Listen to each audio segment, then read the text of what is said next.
There's a criminal syndicate in the Eastern Cape that's accused of extracting money from the Hare University fraudulently by using bogus procurement procedures. It is said that the syndicate consists of business people, former university officials, and politicians, including a premier, allegedly.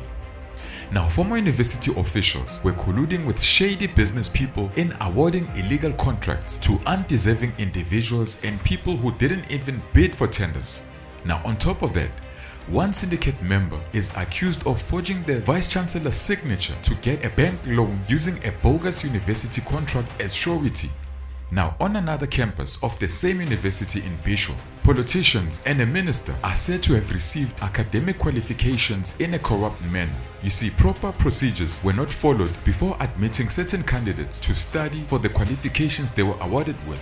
You see, the university personnel handling all of this is said to have been a corrupt foreign national who didn't even have legal papers to be working in the country. The Hawks are investigating his case. It's alleged, for example, that the Eastern Cape Premier Oscar Mabuyane was registered for a master's program whose minimum requirements he did not meet. So was one of his predecessors, Noxolo Kivit, who is now a deputy minister, and they are not the only ones.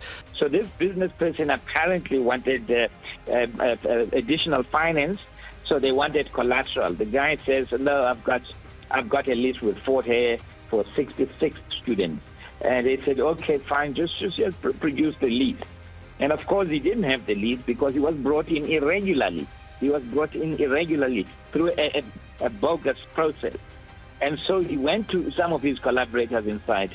They got the template for the list, and they filled it out, and then they forced my signature at the end. So the bank gave him the money apparently because he was a regular customer. But as part of their risk assurance thing, they sent me this thing. They said to me, "By the way, just for interest, do you know about this?" I looked at it one time. I said, "Never my signature. This is a forgery." And that's the person whose case has been postponed for more than 20 times in Umtata. You see, the University of Hare was like Oprah Winfrey in the early 2000s, man. Everybody was getting something. Until 2017, when a new Vice-Chancellor, VC Sakhela Buhlungu, was appointed as the new head of university. What he uncovered his first week in office was shocking. See, the blatant corruption that was happening, illegal contracts, undeserving PhDs given to politicians, it was a mess. You know, when he first spoke to one of his superiors in government about reporting these issues to the Hawks, he was told to let it go, man. But he insisted and he pushed back against the syndicate. But that's when things started to go south for him. First, the official that told him not to report these issues to the Hawks asked for an investigation against the Vice-Chancellor. They wanted to accuse him of sexual misconduct in the office, but couldn't find anything to pin him on. Now, smear campaigns against the VC started making rounds. Emails of false information against the Vice-Chancellor were circulated around campus, and some of these emails were sent to government officials and also the media. Now there were strikes almost every semester in campus. It was chaotic because people were orchestrating these events behind the scenes. They even started a hashtag of VC must fall. This is during the times of Zuma must fall. But it was later discovered the person responsible for these smear campaigns was one of the university's staff members who was working with the syndicate behind the scenes, and nobody knew of it until later. You know, he quickly handed in his resignation when an investigation started against him. But the investigations didn't stop until he was exposed, because this guy was a Judas. Hare students say they've been struggling for years to be heard and that fees are not their only concern. They say they need issues of mismanagement, corruption and inadequate accommodation to be addressed before they'll return to class. We have to be violent in order to get attention of management in the negotiation, to come to the negotiation table. So hence why, as you see behind me, students are intensifying their strike to say management has failed to come to students, and it's so bad that we have to be violent in order for them to listen to the challenges that are facing students. Management has postponed exams for a week. but students say they're prepared to boycott them if their demands are not met. There was a cold war between the syndicate and the Vice-Chancellor and his management team, and it started to get bloody. You see, the Vice-Chancellor was firing all corrupt university officials, terminating illegal contracts in different departments, and also deregistering people with undeserving PhDs, until one day, the fleet and transport manager at the university, Mr. Petros Roots, was fatally shot and killed in May 2022. Things were starting to get intense around campus. Now, other instances of violence against university management include shootings of senior managers' houses early in 2022. It was rumored an assassination hit list had also been circulated with price tags on the heads of university management figures. Now, in the same year, Assailant had also shot at VC Buhlungu's house after climbing over his wall. You see, the syndicate's money tap was being closed and they were not gonna take it lying down, I'm telling you. Now, on the morning of 6 January 2023, a white BMW 3 Series was parked outside the VC's house in Alice, Eastern Cape. His bodyguard was sitting inside the car while waiting for the VC, who was still inside the house at the time. Now, a car stopped close by the white BMW and the occupants inside opened fire, shooting at the BMW.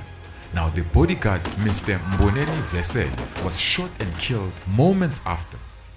You see, reports say that this was a hit meant for the Vice-Chancellor because they thought he was in the car in that moment. Now, the tragic death of the Vice-Chancellor's bodyguard, Mr. Vesel, caught the attention of the media, and that put the spotlight on what is happening in the Hare University. They wanted to finish both of us off. Had I been in the car, I would have been dead. Sadly, he succumbed to the injuries on the spot next to the house. And that was that, about 8:30, 8:45 on Friday night. That's what it was. It was assassins who are dead set on this. I just need to say something, that what's been happening in the university is that several people have been getting shot at, and one person who died was Mr. Petros Roots in May. He was shot dead, assassination style, and we made our cry. And then what happened in the meantime is that there are smear campaigns, there's emails and things like that that get sent around to even to the authorities, to government people and the media. And what was very interesting this late last year is that obviously the Vice-Chancellor's name featured prominently in those always, but this time late last year Mr. Vesel's name was added to the smear emails. You see, some ministers, including the Minister of Police, attended the funeral. But sometimes politicians do these things, for PR purposes, especially when the media is there.